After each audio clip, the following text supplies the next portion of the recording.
Hello dear students, तो ये रहा आपका question number 36।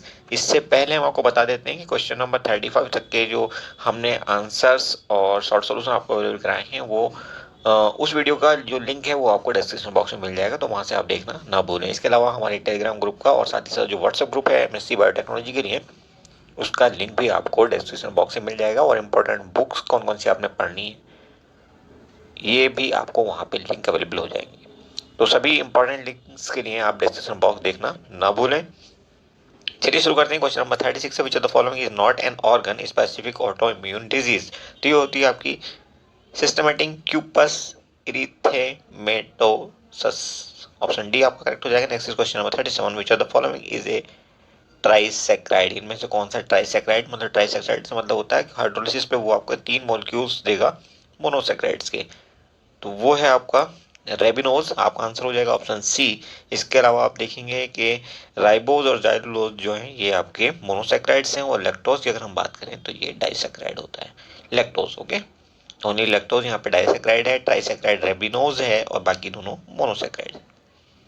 Now question number 38। Which of the following disorder is associated with peroxisomes. तो ये जो डिसऑर्डर होता है ये होता है जेलवेगर सिंड्रोम। ऑप्शन डी हो जाएगा। Next is question number 39। Which of the following is correct for archaea. तो आर्किया बैक्टीरिया से डिफरेंट लेकिन माइक्रो ऑर्गेनिज्म होता है, ये भी एक तरह का। और इसमें जो आपका राइबोसोम होता है वो 70s का होता है। 2 यूनिट्स होती हैं बेसिकली, आप जानते हो, 30s की और 50s की। टोटल मिलाकर के 70s का बनाते हैं राइबोसोम, और यहाँ पे 65 प्रोटीन्स होती हैं। तो ऑप्शन बी आपका करेक्ट हो जाएगा। Next is question number 40।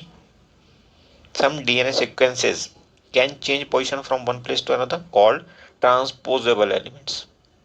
Which of the following organism has the highest percentage of transposable elements in their genome? तो ये होता है आपका मेज। ऑप्शन ए आपका यहाँ पे करेक्ट हो जाएगा।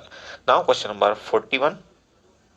RNA contains genetic information in some viruses was first established by the following scientists। किस साइंटिस्ट ने ये एस्टेब्लिश किया था, ये पता किया था कि RNA भी जेनेटिक मटेरियल हो सकता है?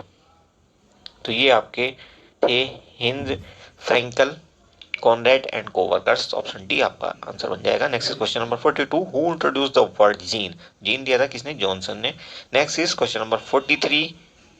और काफी लंबा क्वेश्चन, हम सीधे लास्ट लाइन पढ़ देते हैं। Mention the exact time location to exercise these inform intron sequences from the transcript तो prior to their transport to the cytoplasm. ये उसकी लोकेशन होती है, टाइम होता है। ऑप्शन बी आपका करेक्ट हो जाएगा। Next question number 44। The term protoplasm was coined bye. किसने दिया था? ये प्रोकेंजर ने। तो ऑप्शन सी आपका आंसर बनेगा। 45 पे चलते हैं। होपेनॉइड्स आर। होपेनॉइड्स क्या होते हैं? तो होपेनॉइड्स होते हैं आपके sterol like molecules. Option A आपका आंसर बनेगा। Next question number 46। Which of the following molecule lack hinge region. Option A आपका यहाँ पे राइट आंसर बनेगा। Next is 47। Meaning of DNA print is. तो डीएनए प्रोफाइल होता है ये। Next is question number 48। Which of the following is responsible for removing super coils from DNA. DNA से super coils को रिमूव करने के लिए किस एंजाइम का इस्तेमाल करते हैं? तो ये होते हैं टोपो आइसोमेरेज टाइप के एंजाइम्स। ऑप्शन डी आपका आंसर बनेगा। Now question number 49। Which of the following is an example of inactivated whole organism vaccine. तो देखिए, 2 तरह की वैक्सीन पोलियो की आई थी। सबसे पहले आई थी जो सॉक ने बनाई थी, और ये जो वैक्सीन थी वो कहलाती थी इनएक्टिवेटेड पोलियो वैक्सीन, IPV। और ये बनाई थी 1955 में इन्होंने। ओके, इसमें क्या था कि किल्ड वायरस का इस्तेमाल किया था, या इनएक्टिवेटेड या किल्ड आप उसको कह सकते हैं। ओके, तो ये बनाई थी साक ने। तो ऑप्शन सी आपका यहाँ पे करेक्ट हो जाएगा। दूसरी वैक्सीन भी एक और बनी थी जो 1961 में बनी थी। कब? 1961 में। और ये बनाई थी अल्बर्ट सबीन ने। Albert Sabeen, SABIN। ठीक है, और ये क्या थी? ये ओरल पोलियो वैक्सीन, OPV कहलाई थी। और जो ओरल पोलियो वैक्सीन जो अभी भी आप देखते हो बच्चों को दी जाती है। और ये कैसी वैक्सीन थी, किस टाइप के वायरस से बनी थी? तो एटेन्यूएटेड यानी कि वीकेंड, काफ़ी कमज़ोर करके वायरस को ये वैक्सीन तैयार की गई थी। OPV कहलाई थी, ध्यान रखिएगा। Next is question number 50। Interleukin 12 या IL-12 इज सीक्रेटेड बाय। तो ये मैक्रोफेजेस सीक्रेट करते हैं। तो ऑप्शन सी आपका करेक्ट हो जाएगा। Next is question number 51, hold on, okay. Which of the following unwinds DNA and breaks hydrogen bonds? इनमें से कौन सा ऐसा एंजाइम है जो अनविंड करता है डीएनए को, ब्रेक करता है हाइड्रोजन बॉन्ड्स को? तो ये होता है डीएनए हेलिकेज टाइप के एंजाइम्स। ऑप्शन बी आपका आंसर बनेगा। Now question number 52, the paper entitled artificial transmutation of the gene showed for the first time that mutations could be included by treating organisms with X-ray. Who was the scientist of this discovery? ये किस scientist ने discovery की थी? तो ये जो आपके scientist थे ये थे मुलर। Next is 53, which of the following microbial test is the most popular test for screening mutagenic chemicals? तो म्यूटाजेनिक केमिकल्स का पता लगाने के लिए हम इस्तेमाल करते हैं, हम यूज करते हैं AMES टेस्ट। ऑप्शन डी आपका आंसर बन जाएगा। और अगर हम बात करें कि टेस्ट होते क्या हैं, तो these tests utilize bacteria to test whether a particular chemical can cause mutations in DNA of the test organism. This is question number 54. A train travel a distance of 300 kilometre at constant speed. Constant speed पर train travel कर रही है और जब उसकी speed थोड़ी बढ़ा दी जाती है 5 किलोमीटर पर आवर की, तो जो टाइम वो ले रही थी वो अब 2 घंटे कम हो जाता है।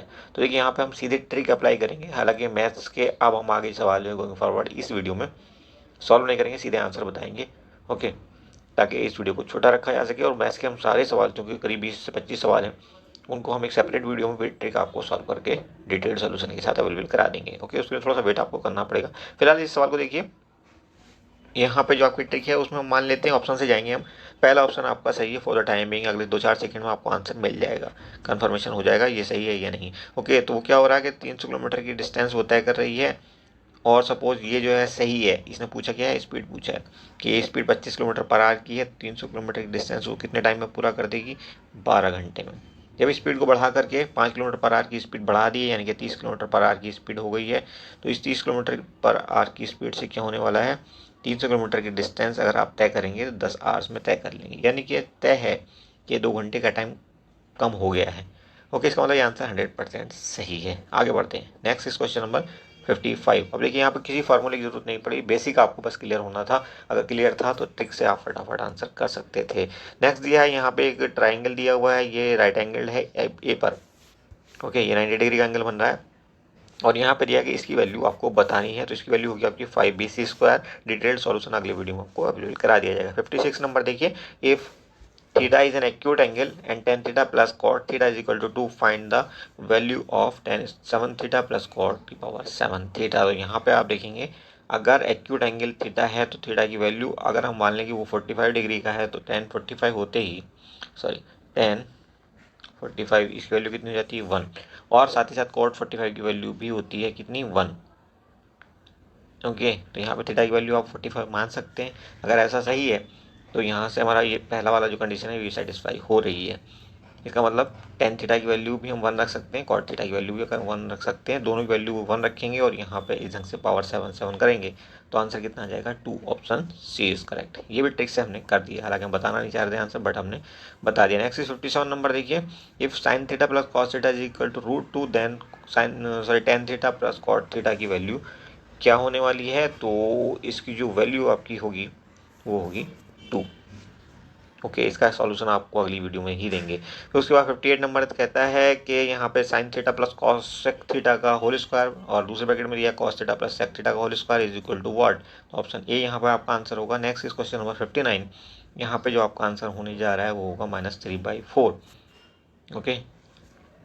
Next is question number 60, the sum of the square of 2 positive integers, यहाँ पे कौन कौन से होंगे, देखिए इसको भी हम सीधे ऑप्शन से आपको बता देते हैं।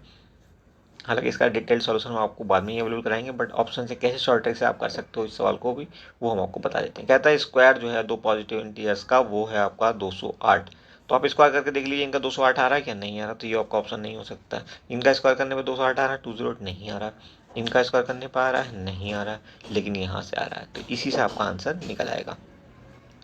नाउ क्वेश्चन नंबर 61 कहता है if x is equal to this the value of this, तो इसको भी आपको थोड़ा सा डिटेल में देखना पड़ेगा। काफ़ी मतलब कहना चाहिए जो लोग सिर्फ बायो के हैं तो उनको काफ़ी दिक्कत होगी इस सवाल को करने में। इसका डिटेल्ड सॉल्यूशन आपको हम अवेलेबल कराएंगे और विद ट्रिक कराएंगे, ताकि आप कम टाइम में, हालांकि इतना कम टाइम ये लेने वाला नहीं है, 1 आध मिनट तो तब भी ले जाएगा। फिलहाल 61 का आपका जो आंसर होगा वो होगा option A. Next is question number 62, which term of the following arithmetic progression. तो ये भी काफ़ी आसान सा सवाल है, हालांकि फिलहाल सिर्फ आप इसका आंसर नोट करिए, ऑप्शन सी इसका करेक्ट हो जाएगा। नेक्स्ट इज क्वेश्चन नंबर 63, यहाँ पे जीरोज ऑफ पॉलिनोमियल्स इतने इतने इतने के दिए हुए हैं, ओके, तीनों zero, then value of A and B वो निकालनी है आपने। तो क्या होगी वैल्यू आपकी ए और बी की, ये हो जाएगी आपकी A is equal to 1, B is equal to +-2। Option D is correct. Next 64, a bag contains 5 red ball, ये प्रोबेबिलिटी का सवाल आ गया आपका, तो यहाँ पे आपका आंसर आने वाला है 10। Next is question number 65, if n is a natural number then. देखिए ये भी बहुत अच्छा सवाल है और इसको आप सिर्फ ट्रिक से ही कर सकते हैं, वैसे तो शायद डिटेल में इतना आसान करना नहीं है, बहुत टाइम कंज्यूमिंग हो जाएगा।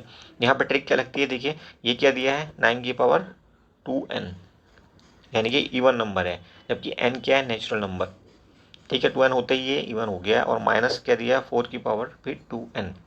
तो आप कह सकते हैं कि अगर आपके पास दो नेचुरल नंबर की इवन पावर्स दी है तो शॉर्टकट ये होता है कि उनको आप उनके जो जो भी आने वाला है सब्ट्रैक्ट करने के बाद दोनों को एक दूसरे से, उसको आप डिवाइड कर सकते हो किससे, 9 + 4 से, जो बेस वैल्यूज़ दी हैं, और 9 - 4 से, यानी कि 9 - 4 हो गया आपका 5, और 9 + 4 कितना हो गया 13। 5 और 13 दो आपके ऐसे नंबर हैं जिनसे आप इसको डिवाइड कर सकते हो।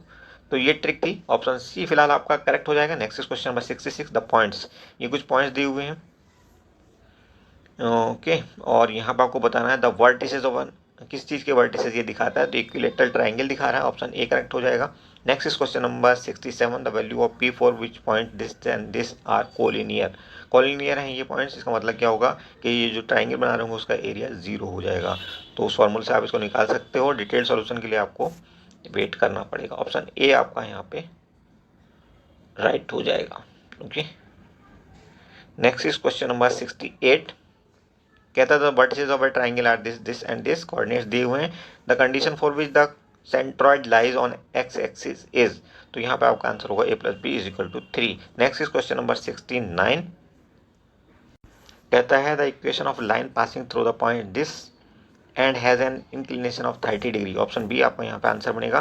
Next is question number 70, point x y दिया हुआ है, पी कोई पॉइंट है जिसके कोऑर्डिनेट्स दिए हुए हैं x and y, is such that P A = P B where A = this and this, and B के कोऑर्डिनेट्स भी दिए हुए हैं, then B x = B y. Again question number 71, find the points on the x axis which is equivalent from this equidistance, which is equidistant मतलब बराबर दूरी पर है इस और इस पॉइंट से, इसके कोऑर्डिनेट दिए हुए हैं 2 और -5 और -2 और 9, तो यहाँ पे आपका आंसर होगा -7 and 0। Next is question number 72, just moment, ओहो माय गॉड। नेक्स्ट क्वेश्चन देखिए, ये भी बहुत आसान सा सवाल है, एक थ्योरम आपने क्लास 10th में पढ़ी होगी, उस पर बेस्ड है ये। तो यहाँ पे देखिए AD का जो स्क्वायर होने वाला है वो होने वाला है इस CD इंटू BD के मल्टीप्लीकेशन के, तो ऑप्शन डी आपका यहाँ पे करेक्ट हो जाएगा। नेक्स्ट इज क्वेश्चन नंबर 73, यहाँ पे जो आपका आंसर होने वाला है वो होने वाला है 4 सेंटीमीटर, तो ऑप्शन ए करेक्ट हो जाएगा। नेक्स्ट इज क्वेश्चन नंबर 74, ये केमिस्ट्री का सवाल आ गया आपका।